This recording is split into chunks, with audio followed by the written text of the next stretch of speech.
Good morning, 8 a.m. Wednesday, the 27th of December. Welcome, everybody, in the middle of these Christmas holidays. Hope you're having a very good Christmas. Hope you're having a nice break if you are not trading. I think we're live on YouTube and on Discord. I will quickly do the disclaimer. All Bookmap Ltd materials and presentations are for educational purposes only and should not be considered specific investment advice nor recommendations. Trading futures, equities and digital currencies involves substantial risk of loss and is not suitable for all investors. Past performance is not necessarily indicative of future results. Okay, and with that being said, we can switch over to the live action, such as there is, or there really is not today. It's been as dull as can be. It does give us the opportunity to talk about other things. One thing I did do, though, if we are going to talk about price action, hey Tepesh, is talk about this resting sell iceberg in ES. It's on the right hand side of my screen, and if I scroll back, you can see that they got partially filled at what time was that? That was 3:30, so half an hour after London that was partially filled, and now it looks like they're coming back to tag or within a tick of tagging, which is as good as if you're looking to take this type of setup. And remember, even when you're going to try and tag this, you're looking for an ordinary setup like the supply and demand setups we talk about. So over here, if I grab the pen and we look at this, which is a spring of a couple of swing lows and also a little breakout failure of this buy iceberg. So this is down here at 7, and since then we have been pushing up in two waves up to this buy iceberg at 4827, and we'll see during the course of this hour whether they do actually get there or not. Okay, whilst they do that, I suppose we could watch it for a little bit. Let's just zoom in. We can actually see that they did push with a bit of a buy ice as well. So, I mean, I always say that when I'm trading this, unless I'm getting in within 3 or 4 ticks, and I don't think that's a good idea at all, I'm ideally looking to get 4 points or more from this kind of action. Yeah, you know, when you are looking to get 4 points or more, if you get to within a tick of this, that is absolutely fine, and there's no reason why you should hold all your contracts to right to the tag, because it may not happen. On the other hand, it can go through and keep going a long way, as we have also seen, and you can see up above, for example, we've got a key level like yesterday's high. So that is there. Over here on the left, we've got the NQ filtered Trader Map Pro heat map, and you can see that was really the driving force for this swing up. And if we flick across, I would just center that again. Okay, on the bottom, just because we have some time to go through other things today, I put on the Market Pulse volume pressure imbalance. It's not something I've been using in my trading. Tom has been telling me that it's interesting. So I think Trader HE also posted, I think he posted some screenshots in the futures channel of some setups that he'd taken where that was involved.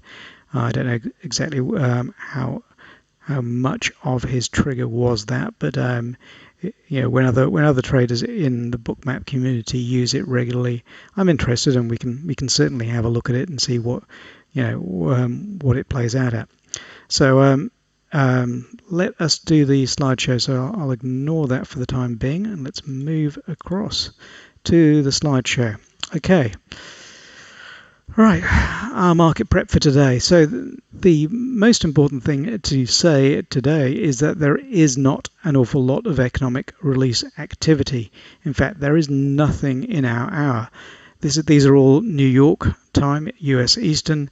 The only thing really of any note is at 10 a.m., which is the Richmond Manufacturing Index, and it is an orange rather than a red priority item. And I just thought, because there is so little happening, we may as well have the rest of the week to see when there is anything. And I think tomorrow's pending home sales and initial unemployment claims, that is a bit more interesting than today. Also the Chicago PMI on Friday. So basically, I'm just pointing out that we could have another relatively dull session, and then when we get to what has been happening with price action, we can see where we are. So if we look at the ES daily, I think this one's ES, not NQ, you can see that we still have not had anything to even remotely scare the bulls.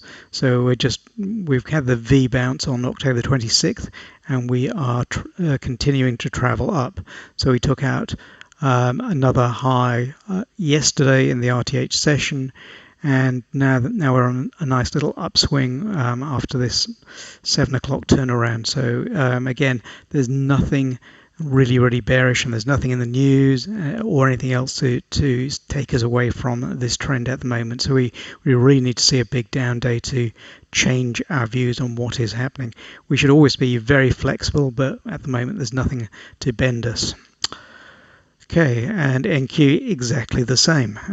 Nothing really. We took out that big swing high last week, I think it was, and then we just keep traveling upwards.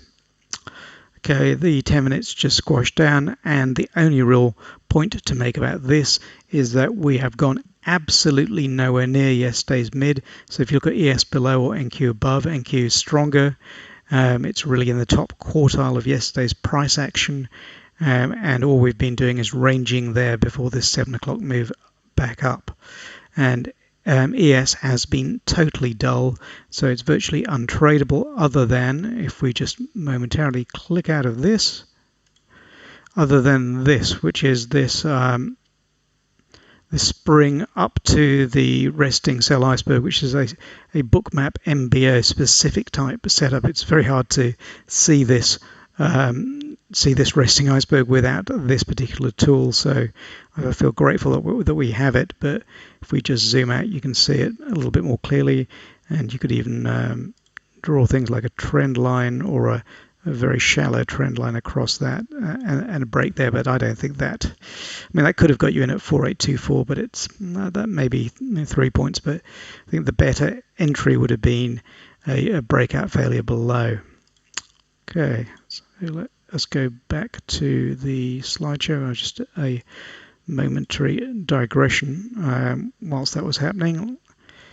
Okay, just a snapshot of yesterday's action, and again, there's only one point to make, and this point is that it's pretty much green across the board. So yesterday was, even though it was mainly rangy and then up, it was pretty green. The other point, probably is one more point to note, which is that although the US market was open, so the underlying stocks were trading yesterday, some of the other markets that are linked in, remember all global markets are relatively interlinked, they were not open. For example, the DAX was not open yesterday. Okay, and the final snapshot, which is the relative volume. So just look how low that's been today, 56. So you have to ask yourself, do you really want to trade this? Because you're going to get thin, choppy action. You've got two reasons why it's likely to be thin and choppy. One, we're smack bang in the middle of the holiday season. Two, the relative volume is so low, and it is reflected in the ETH ranges. So you can see at the time I took this, which is about 45 minutes ago, ES had a range of 9 out of 21 and NQ 30 out of 92. So only about 1/3 of their average ranges, and those average ranges would have been going down because we were getting close to this holiday season. Okay, let us go back to the charts. Okay, and whilst we watch ES, and it is grinding up there, we can just zoom right in on this. Should we play with the dimming or not? So let's just dim out a little bit, and they're supporting here at 4826. They're trying to push it into the sell iceberg because somebody wants to fill a few more orders there, or so we think. Meanwhile, let's have a look at some of the TPO action. So let's have a look. ES, okay. So the aqua or cyan color over there is yesterday's settlement. We're in a multi-day balance, the bullish half of that balance, and you can really see that until you get way down here, nothing really changes, and I'm talking about this LVN on the composite for the last 4 weeks until we get down there, and then maybe we can, maybe we can then get down into this more traded area below. It's one other thing that I have marked of interest on this chart today, which is this options level in SPY, and I think we're just about to tag this in ES, so we are getting something to look at. So we're at 4826.75. We're one tick away, and I'm looking to see how many have been traded. Yeah, we're trading quite a few there at the moment. So I would be surprised, and there we go. We have now gone into the bid ask right at the iceberg, so it has achieved the high probability. And why was it such a high probability? 2 reasons. One, it had been there for hours. And 2, there, something that I talked about last week, there was only one of these sell icebergs. When you get several very, very close to each other in terms of price levels, then it throws this probability out of the window. That was fulfilled. So the other thing I wanted to talk about on this TPO, the other level that I've added that I thought that they might have got down to, is at 4818.50. This is the open interest, gamma, whatever you want to call it, for SPY, the ETF SPY options at 475, and that's equivalent to 4818.50 in ES. There was a big liquidity level. So if we actually go to the TraderMap Pro version of this and we zoom right out, you can see there was some liquidity that was right there at that options level, and it was there for most of the session. That was one of the reasons why I thought they may get down there. But, and this is going to be a completely hindsight comment, if we then zoom out vertically on this distribution, you can see the red tail. This is what we always talk about. So they trapped enough people here that they didn't need to even get down there to then get all the way back up to 4827. So this red tail, and we can draw it yet again, there's no harm repeating the message that we try and give. That acts as the fuel for price to go up and here get to that resting sell iceberg that was there. Let us get rid of that. I'm trying to speak a little bit more slowly today because we have time, and maybe it's easier if we get the message across if I do speak more slowly. Okay, let's get back to where we're at. So now that they have filled their coffers, they have got 100 and trying to see whether that says 106 or 196. I might have to zoom right in on that one. Only 106, so they've only added 40 more contracts since they got to the tag, which is quite interesting. If they had have added, say, 200 or 300, I would have been, interested for a potential scalp back down. But it's not a huge amount, which suggests that it was just a target for them. So we'll have to see if a little bit later on we then go up to some of these other resting liquidity levels, and this is probably a very good opportunity for us to go into that. We've got some people on YouTube, by the way, so hello everybody on YouTube, welcome. If you've got any questions, comments, or want me to talk in any more depth about anything, because we have a lot of time today, because the market action is really quite dull, and this really is an opportunity to talk about things like what's coming up for next year in your own trading. This is a good chance for me to digress and talk about anything that anybody would want to talk about. Okay, so let's whilst we've got the TPO there, let us do the high level zoom out on resting liquidity in ES using the TraderMap Pro. And again, for those that don't know what the settings for this one are, let's dig them out. TraderMap Pro ES. Show only the orders that were not changed by price or size. In other words, this is showing static orders. As soon as something happens to an order, maybe they take away some of the quantity of the order or they move the price level of the order, it disappears from this particular copy of the heat map. The change will be on this normal unfiltered heat map, but it will not be on this heat map. it is of most interest to me on NQ, but it does also have some significance on ES.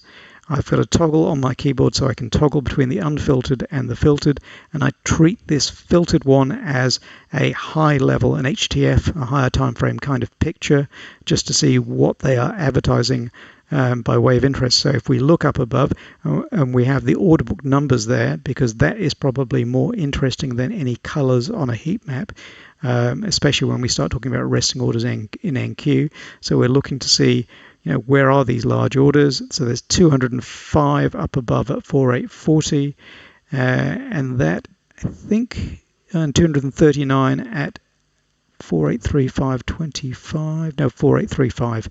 Okay, so those are the two big levels to note, and one of them is right at yesterday's high, and there's likely to be an imbalance at that number because there are likely to be stops up above it. So one thing they may do is to slam through yesterday's high to trigger some of those stops and to propel price a little bit higher.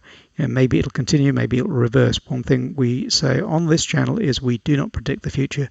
All we can note is that there is liquidity up there, and we can have a look at yesterday's TPO.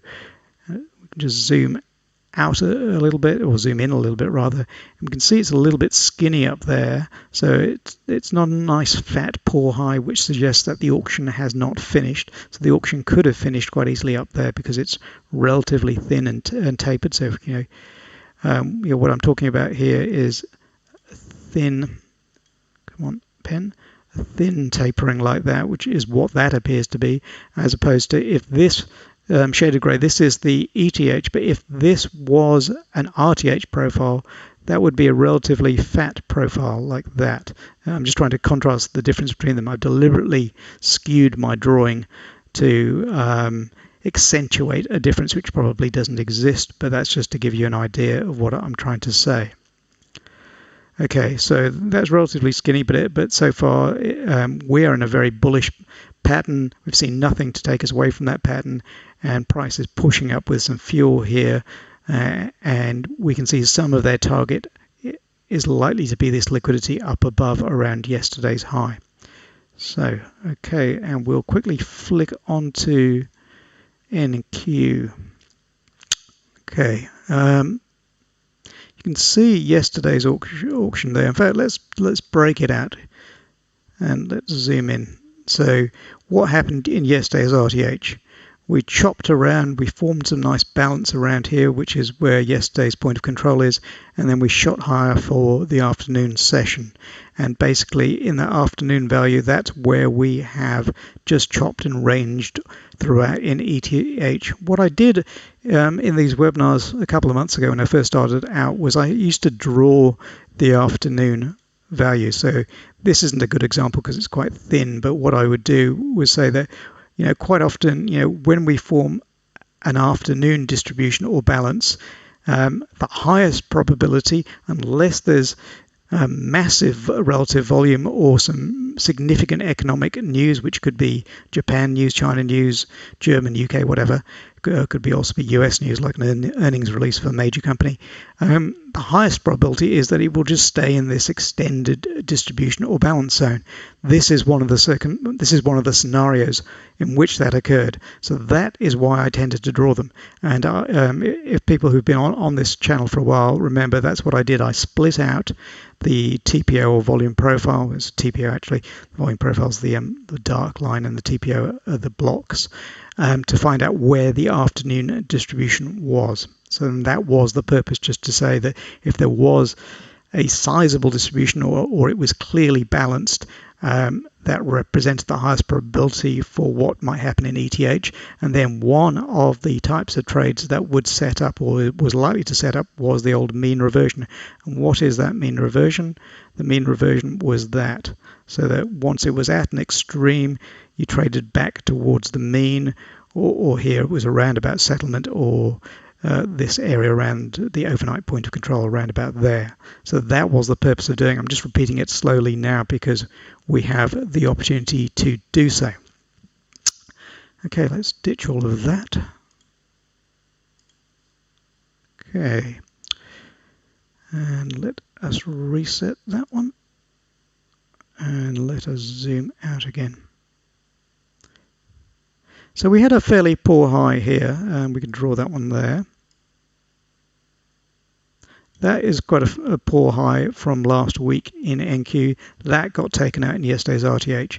And now we're really bouncing above that poor high. So if I draw that really about there, it's a pretty bad straight line. You get my picture that we're balancing there.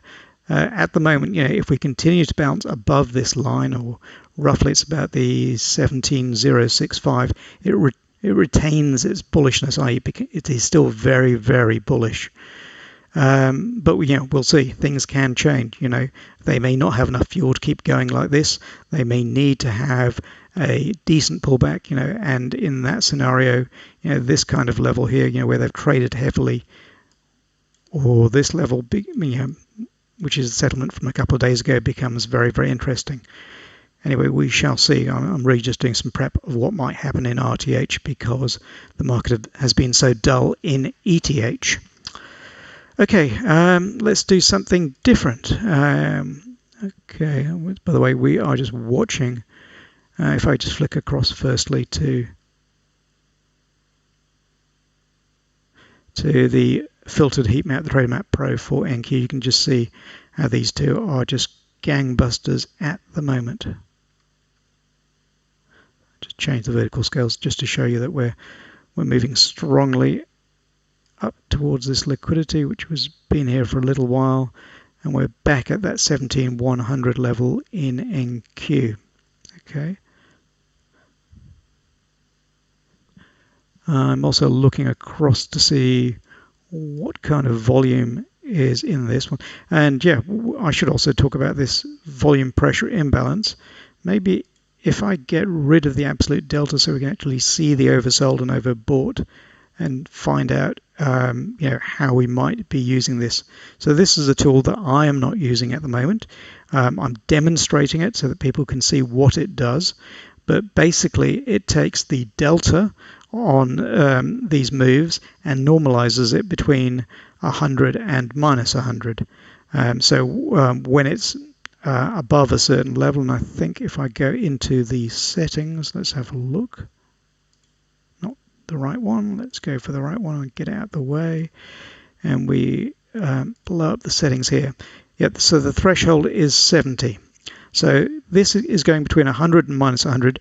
Once it's at plus 70 or minus 70, these peaks or troughs are colored, and that is the definition of that imbalance. So it takes a look back period and a half-life, and it normalizes the behavior of delta over that half-life period. So again, if I pull up the settings and we look at the half-life period, is 10 seconds, and the training period or the look back period itself is 5 minutes. So it's effectively looking at what's happened by way of delta in this market over the last 5 minutes, and every 10 seconds, starting from the most recent 10 seconds, is given less and less weighting. That's what the half-life means. Anyway, it's ripping up still, and you can see this liquidity up above. As the next one up above is the 4830 level in ES, and then you can see maybe we should get off the filtered one.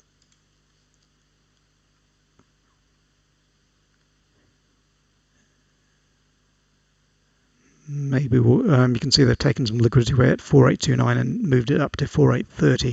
So they're trying to draw price up there. So we are having quite a bullish little hour along here. So going back to what this tool is saying, it's saying over the last 5 minutes and weighted towards more recent events than previous ones during those 5 minutes, is the delta at its most heavy in those 5 minutes, and that's where these peaks.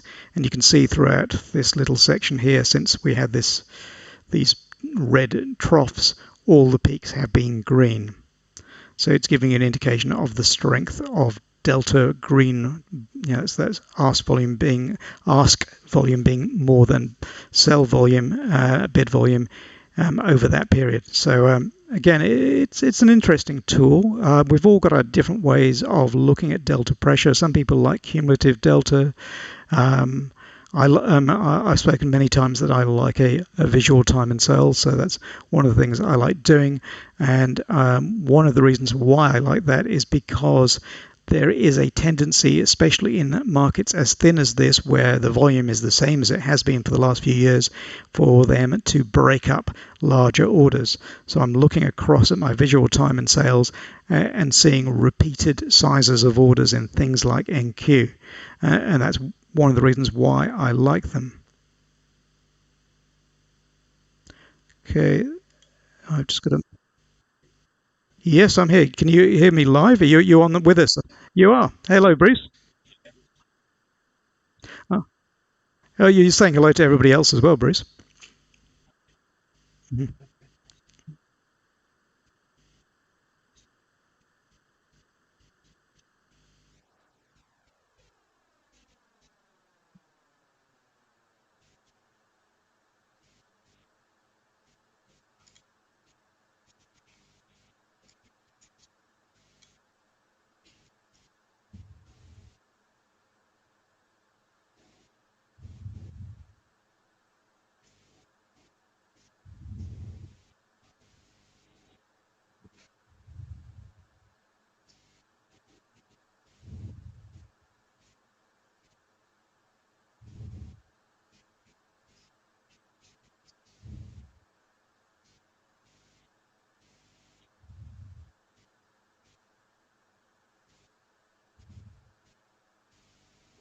Cool. I've just pulled it up so you can see the browser page that Bruce is referring to. Um, and in fact, it's just bookmap.com/en/new-year. So very easy for people to look that up. Okay. Right, yeah. So one thing that that they do tend to do with really thin markets is they break up really large orders into chunks, and there are different ways of seeing those. And so one of those is that I use is that visual time and sales. This is a tool that I'm looking at just out of interest to see um, how these peaks and troughs work in the markets that I look at, and whether with these training periods I can I can tune them for the ETH type of action, so that if you've got a trough here, uh, I'm not sure that the 5 minute period is the right period just yet. But if you had a significant trough here timed with a trough or a swing low in NQ, that might be really useful. Anyway, a lot of things, and this is a really good time of the year to talk about this. A lot of things are best self-taught. So when you get access to tools where there almost certainly is edge, some of the effort has to be your own to determine how to fine-tune that to get the edge to go with your trading plan and your setups. If you just use bog standard tools, and when I'm talking about bog standard tools, I'm talking about mathematically derived indicators that are commonplace and available for everybody on just about every platform, and we can talk about things like Bollinger Bands and RSI, etc. There won't be much edge in those. And also edge changes. It can erode. There can be different things. I mean, we talked about this resting sell iceberg being a target for longs in ES, which it has been for the last few months, and I think I've been talking about that for at least 3 or 4 months. That edge can disappear overnight. It's been very good for a little while, but one thing that you have to be aware of, or that I do at this time of the year, is to look at all my my stuff that I've been looking at throughout the year, whether it's in my trading plan, whether it's new material that I'm thinking can equate or can be turned into triggers, and set yourself targets, because you're starting afresh on January the 1st, as to whether it can then become part of your day-to-day trading. This is a great chance to stop and look at ourselves in the mirror and find out, how we can continue to improve. Because one of the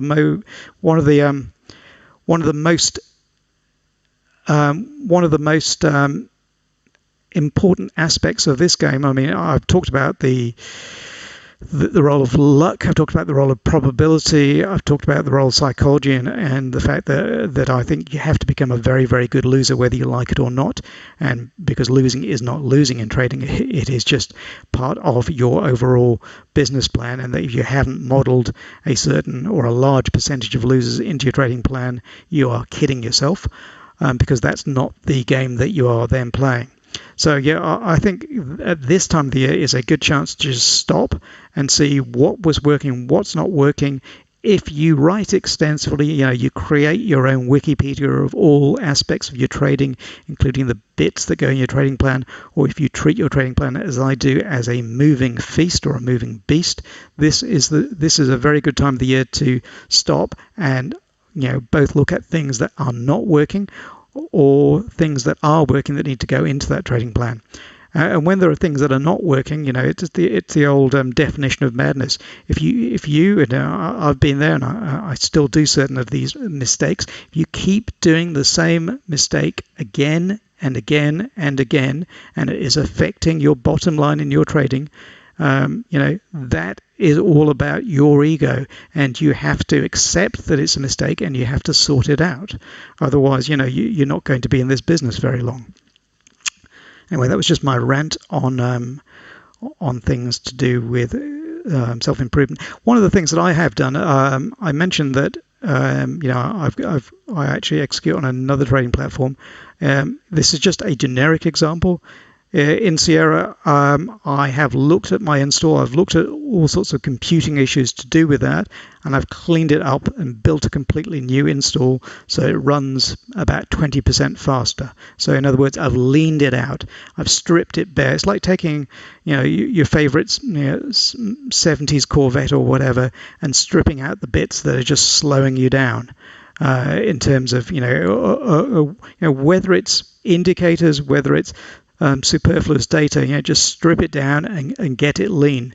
One of the things that I always harp on about in terms of my bookmap, and one of the reasons why I don't use those volume dots or delta dots, is I only want to see things that affect how I analyze the markets and how I execute both an entry and an exit of those markets.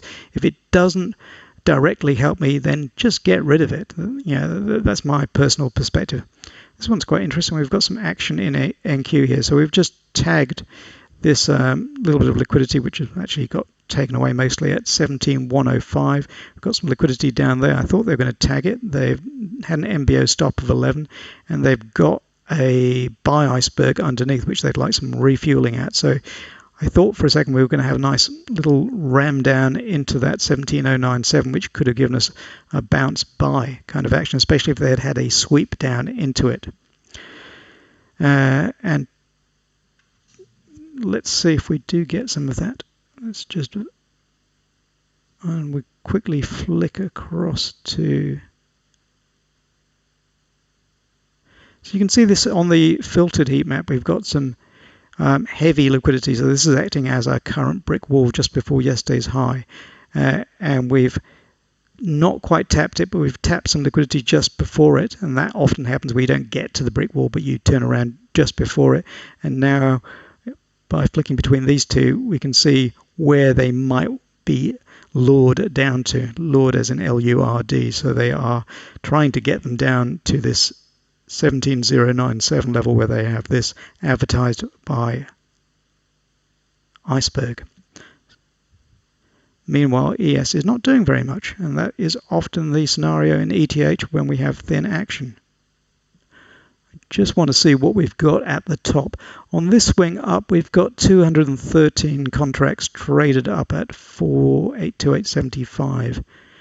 That is unlikely to be more than a local top. So even if we have a nice pullback down, there is a good probability that we'll take that out, especially as we can see from the filtered map that we've got some nice resting liquidity up above, and we are in a bullish phase of the market at the moment. Meanwhile, I did actually say I wanted to mention something a little bit different, and I don't think I've actually done that. I think I got distracted. I think I was almost onto this page here, but I got distracted. So this is just a bog standard trading view chart. It's got a watch list, whatever. That's irrelevant.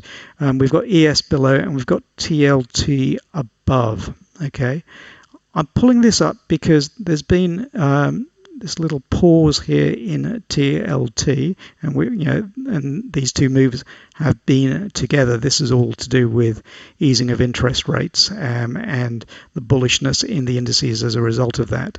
And this is the swing up since the I think NES since the 26th of October. But the two have gone hand in hand. The reason why I'm pulling this chart up and why it's just a left field thing is that one of the things that I do is I do a video for somebody else as well, and I did comment based on the information that I'd got is that there have been a lot of huge trades in TLT out of the ordinary. In other words, for example, the biggest trade of all time in TLT in this little section here. What does that normally mean? If we go back to Wyckoff principles, and I'll start, let me just write on this chart. This is the concept of the smart money, buys at the lows and sells at the highs. I've oversimplified it, but essentially, if you're going to write Wyckoff in one line, that's what you'd actually say. So whenever you see a huge amount of activity by way of really, really large individual trades at a significant point, here we've got a significant high after a big move up, it suggests that one of two things here. Either they're profit taking and it's a pause before a continuation in this up run because everybody thinks that interest rates can now only go down and down, or it's a sneaky reversal that that they're selling and they're getting into short positions, and the bonds will, or the TLT rather, the TLT ETF would then go down. So that's the only reason I bring it up. It's just it is something that I did see when I was doing some analysis of that over the weekend. So let me just get rid of that. And the point to make about that, if that does happen, is that we spend forever talking about the ES and NQ in Bookmap. That's going to be directly affected by any major move in TLT. So that's why I raised that one. Okay, there are some questions in YouTube, so I'm going to stop there. What time is it? It's 8:37, so we've got 23 minutes, and let's dig through some of these questions. Tom has some questions. And Bruce has given us a link also in the YouTube to that special end-of-year offer. Tom Cleary, thank you, Moby. How do you get those extended profile lines, please? Also, what charting package are you using? That's Sierra. So when you say extended profile lines, these are just naked points of control. These transparent areas are just rectangles that I have physically drawn on the chart, and the reason I've drawn those on the chart is because they then appear in the cloud notes in Bookmap. So I wrote a very, very simple piece of code in Sierra so that basically writes, where are they? It writes the values of these rectangles into a CSV file, which is a comma-separated value text file that is then read. It's stored on my computer and then is read by Bookmap's cloud notes and is populated into this column here in ES and NQ. So the extended lines are a line into future intersection, which is just the point of control from a particular RTH session until it continues onwards until price then interacts with it. So what I was saying before last week is that when we were at that low on the 26th of October, we had at least 8, maybe 9 of these just above us, and they've all been taken out on that upswing, obviously. So once you get a significant number of those naked points of control, it ordinarily coincides with a good reason for the market to turn around and go in the other direction for a while, because the market wants to go and finish auctioning, for example, in those areas. Okay, let me continue reading. Also, when you employ filtered versus unfilled views, are you referring to TraderMap add-on indicator? Yes, I actually got corrected. There are some other indicators that do copies of heat maps. There's another add-on that does a copy, so you can do different things. So you can have a high time frame and a low time frame version. The Trader Map Pro add-on, let's dig it up again, is a special add-on because it has these filters in. So not only have I got a slightly higher time frame view of this, I've got a view of static orders. And if you're trading a thin instrument like NQ, and I'd say 70 to 80% of my trades in ETH are NQ trades, it is really, really helpful to me to know where those orders are static, especially the large ones. And when I'm looking at large ones, I'm talking about orders over 30 in NQ. So when we look up here, you can see an order of 38 and an order of 51. And then when you look across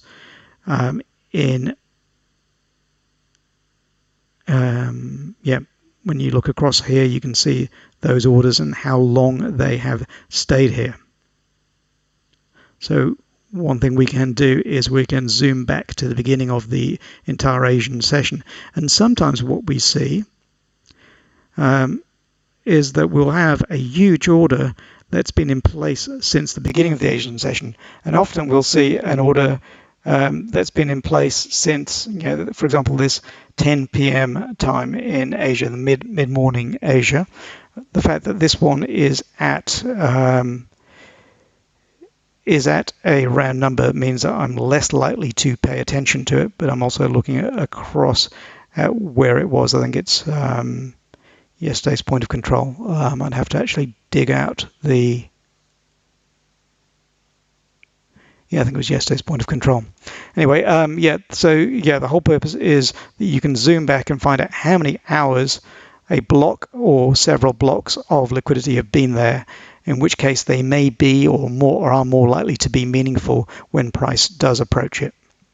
Or they may act as more meaningful magnets drawing price towards them.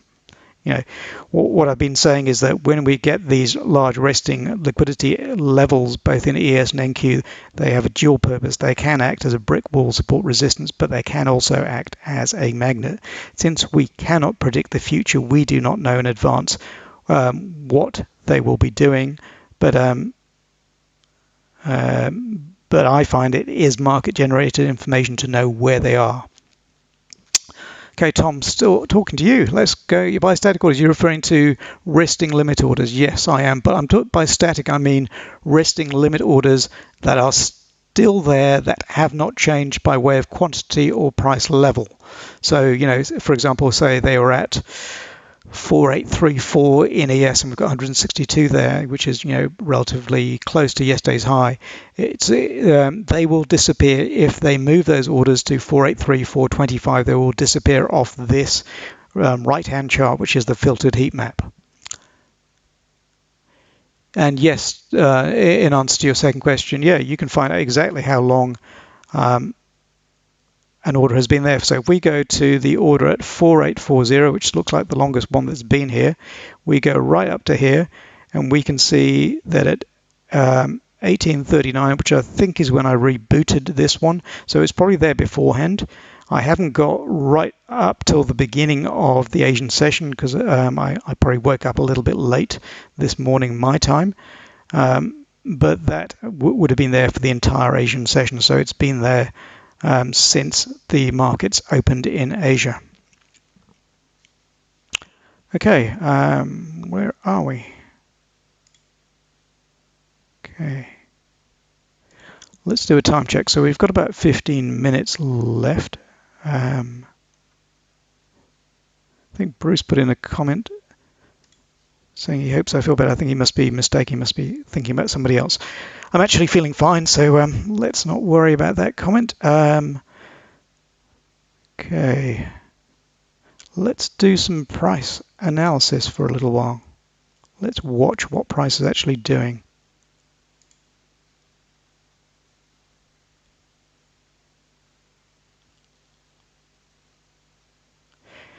When you see an MBO stop here, the fact that it appears to be no relation to price is neither here nor there. It's just an offset. So that stop of 8 contracts or 8 MBO contracts did occur at the swing low point there, which is 17,101.25.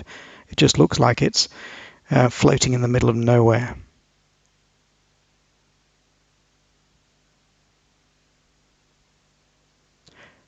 Yeah, Ron. Yeah, the delta column. Yeah, yeah. I mean, yeah. Let's spend a couple of minutes because I think on a day like today, because we're going to get some more days like today during this holiday season. Let's go into these two columns, Ron, the delta column and the CVP column, and look how they could have acted in concert, acted together when we were in this mean reversion type trading a little bit early today. So if we go back in time before this big upswing at 7 p.m. and we look at the mean reversion or just the balanced action beforehand, right? Well, let me just answer your question first here, Ron. So you've got a swing low here, which is right at 7:10 a.m. New York time, right?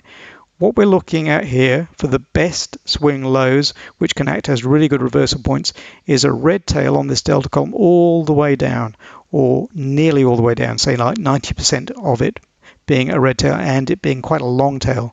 So here, if we draw it, this is the red tail all the way down there, and you can see most of it is red, right? So I will consider that to be a long red tail. You know, there are a couple of levels with a little bit of green delta. What I'm saying there is that, you know, say we were stalking this zone here, which is 17,076, you know, where there was some liquidity there, and there was an MBO stop of about 46 or whatever, right? The fact that you've got that red delta all the way down there on this swing down can act as fuel for a good reversal back up, so that all these people who are potentially trapped sellers, should we begin to go up, and again, we can never predict the future, so we don't know. You know, right about here, we do not know that this is going to go up. You know, this could keep going down. There could be some really key levels below, or you know, price may just want to explore down, or it might just be a liquidation break down much further, or whatever. What becomes more interesting here as well, let me just get rid of this, because I have just want to drag this down, so I just want to get right to the point there. There we go. So this is the point that we're talking about here. This is the right-hand edge of the screen at that 7:10 a.m. New York time, Ron. So you can see right at that point there, all of the swing down was mainly sellers, right? And we're saying that if this coincides, or this is a stalked area, or this is a setup for whatever reason that you have in yours, this fuel can act as fuel to go back up, right? And why can it act as fuel? Because this is a zero-sum game. So, you know, for you to win, somebody has to lose. And so essentially what we're also saying is that as the price works its way back up, these people here who have sold are going to be in the red to try and be funny, or just basically they will be losing, so that you know, once you know, they may have some stops up here, or who knows where their stops are, but as they get further and further into temporary debt, i.e. into the red because their trades are losing, they are going to flatten or reverse. So in other words, they're going to flatten, which means they have to buy, or reverse means they buy more, and that adds fuel to the fire to then drag it up. And as we then see what happened there, you can see it was all red there, and then you can see it's still all red as we get to this point, and you can see also right here, nice big chunky wide red. So people really tried here on this little pullback here to try and go short again, and and often that can be yet more fuel to the upswing. So we had a little pullback off this liquidity there, and we got back down to here, but we're still all red. And on this occasion, it's not going to happen every time, that acted as great fuel to go long, long, long, which is what they did. I hope that is a bit of explanation of why I use it. I'm also going to now go back to the same period or a little bit earlier and talk about how this volume profile column, let me just get rid of all of this, can act in concert with that. But we need to go back to the mean reversion area to really look at that. So we need to get back before this 7 o'clock.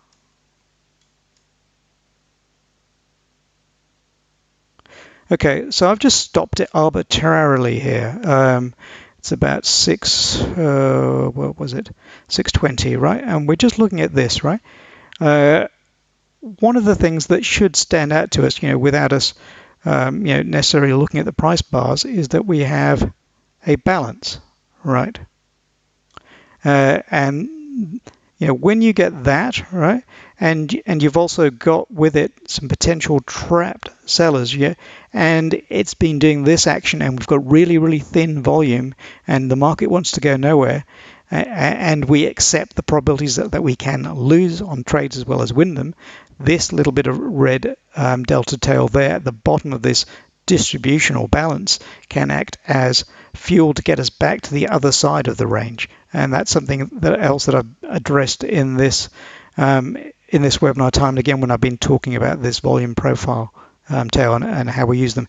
One of the reasons why I like Bookmap is that you can drag this backwards and forwards in terms of the where you are on time, and you can zoom in and out, so you can get specific sections of this price action to see what is happening by way of balance or trend and the delta snapshot. And I do encourage people to actually do that. Just don't leave it as completely static.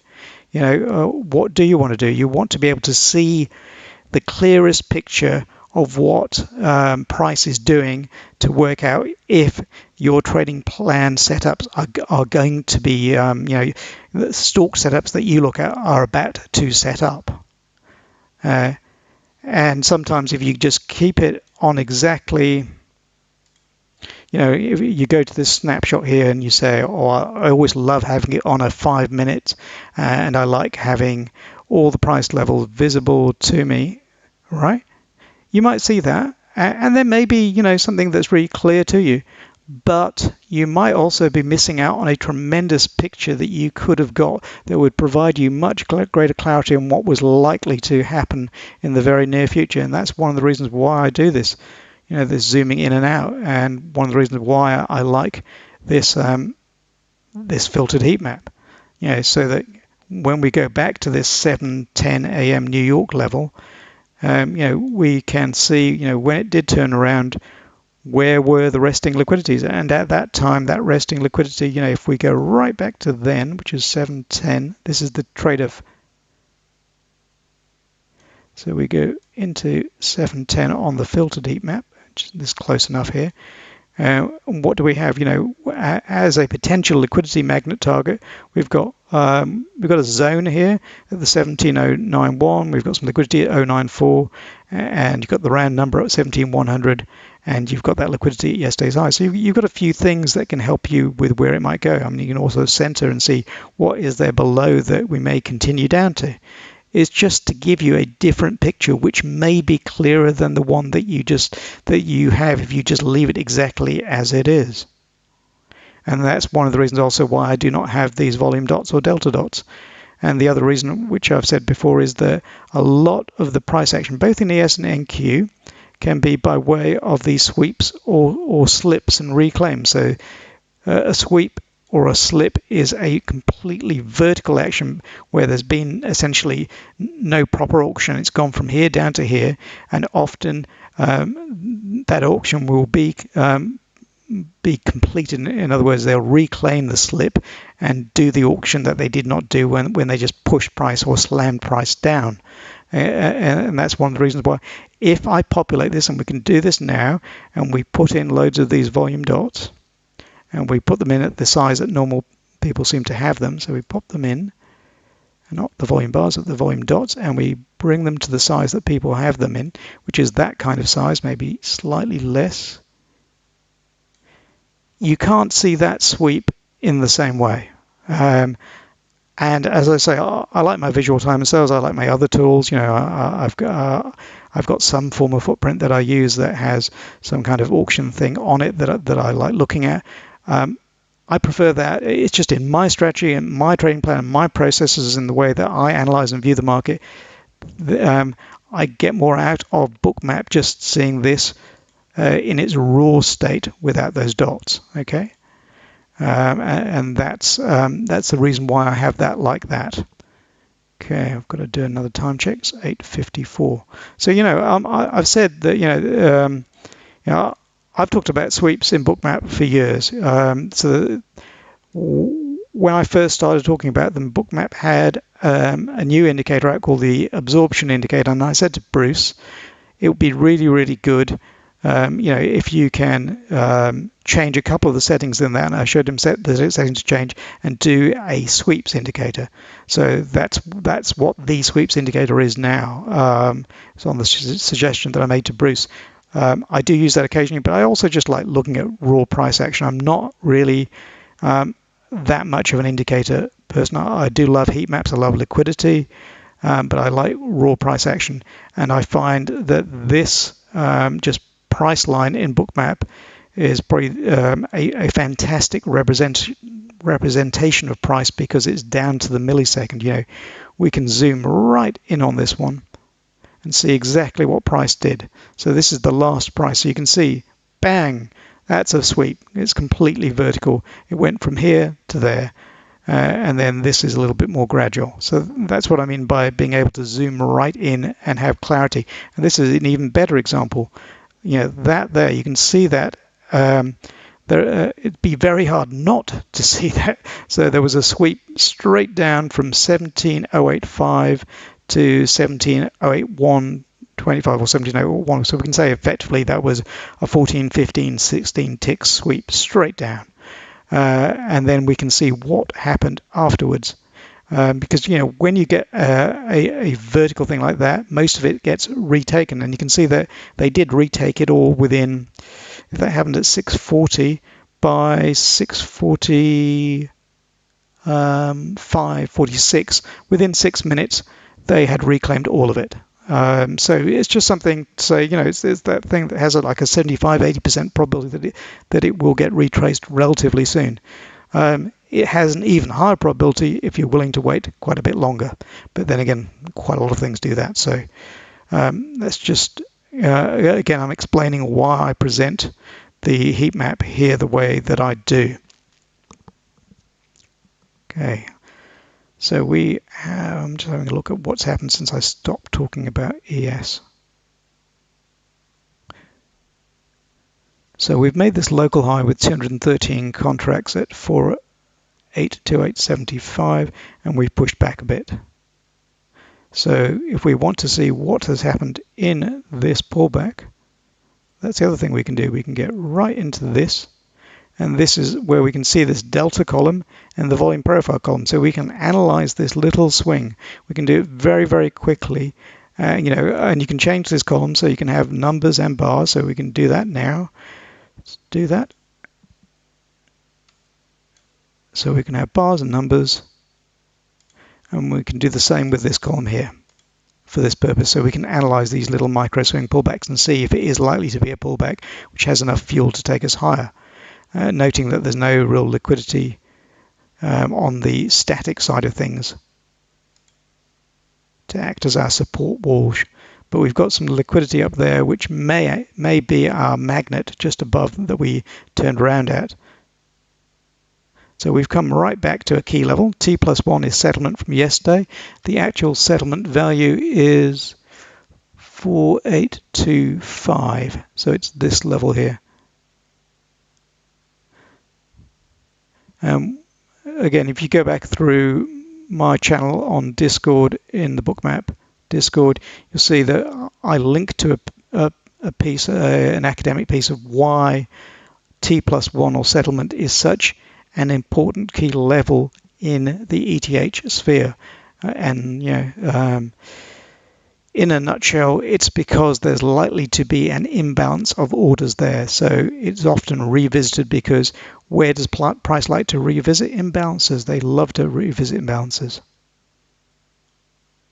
So you often see, especially in choppy environments in ETH, that this T+1 level will get tagged multiple times. It might get tagged in Asia at the Japan Open, and that does not mean that there isn't a reason for when Germany or London opens for them to have a run up or run down and tag it again.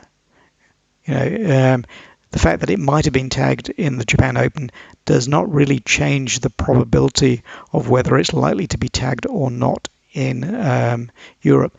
And if you look on those London Opens, you'll see that they're more bullish than certainly when we're in this kind of market frame, market sort of bullish move frame. The probability of tagging settlement above is higher than tagging settlement below when we're talking about the initial action at the London Open.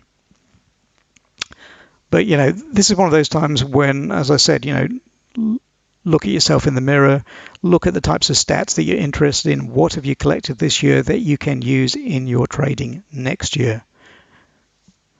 So even though we haven't got any real liquidity, in fact, if we zoom right in, we've got no real support. So you're wondering whether, if we zoom right out, how much fuel they need, and do they need to get to this liquidity down here where if we then change the brightness of the heat map,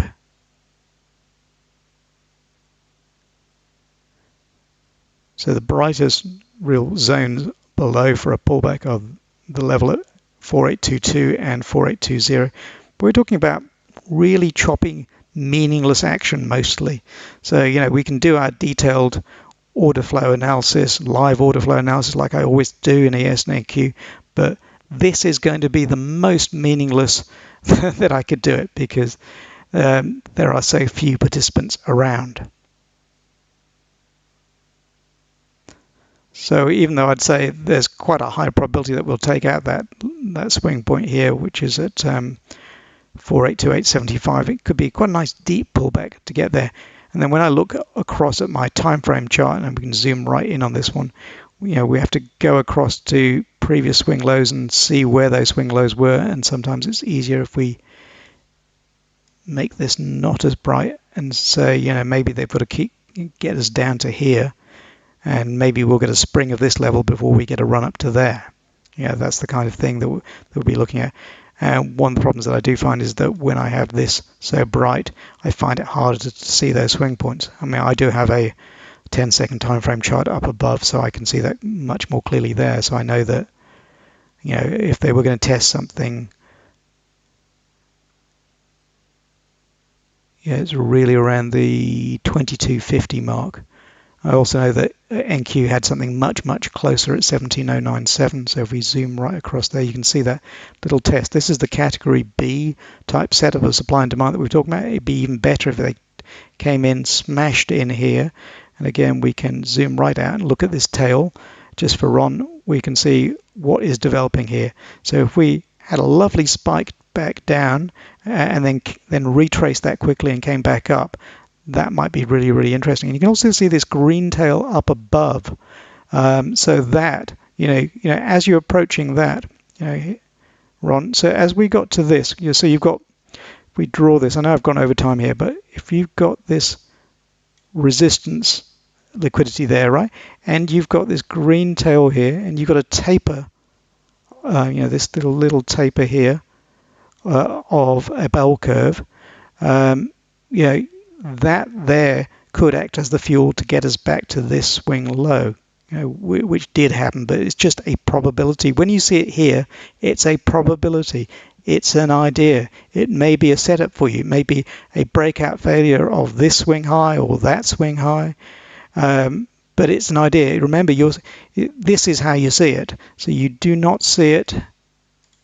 You do not see it down here. You've got to, you can back test this live in Bookmap because you can drag these backwards and forwards and see whether these tails were of any worth, any use to you at all, whether any of these bell curves were of use to you or not. So that is the idea. Anyway, I've definitely gone past. That's probably one of the longest times I've gone past. So thank you very much for coming in such a dull session.